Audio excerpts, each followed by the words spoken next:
സ്ത്രീകളെക്കാൾ അധികം പുരുഷന്മാർക്കാണ് പ്രമേഹ സാധ്യത കൂടുതൽ. ഇതിൽ തന്നെ പ്രായമായവർക്കാണ് രോഗം വരാൻ കൂടുതലും സാധ്യത. ഫാസ്റ്റിംഗ് പ്ലാസ്മോ ഗ്ലൂക്കോസ് ലെവലും BMIയും ബന്ധമുണ്ടെന്നാണ് പഠനങ്ങൾ സൂചിപ്പിക്കുന്നത്.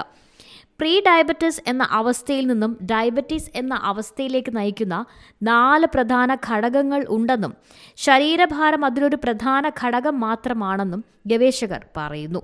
കുറഞ്ഞ ബോഡി മാസ് ഇൻഡെക്സ് രക്തത്തിലെ പഞ്ചസാരയുടെ അളവ് കൂടുന്നതിന് കാരണമാകും.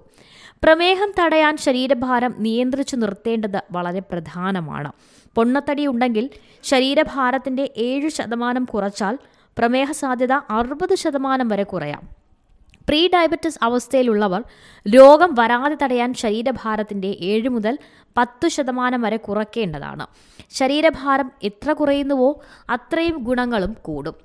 പ്രായം, ലിംഗം, ഫാസ്റ്റിംഗിലെ പ്ലാസ്മോ ഗ്ലൂക്കോസിന്റെ അളവ്, അതായത് രക്തത്തിലെ പഞ്ചസാരയുടെ അളവ് എന്നീ ഘടകങ്ങൾ അടുത്ത 10 വർഷം ഒരാൾക്ക് പ്രമേഹം ഉണ്ടാകുമോ എന്നതിൽ പ്രധാന പങ്ക് വഹിക്കുന്നതായാണ് പഠനങ്ങൾ പറയുന്നത്.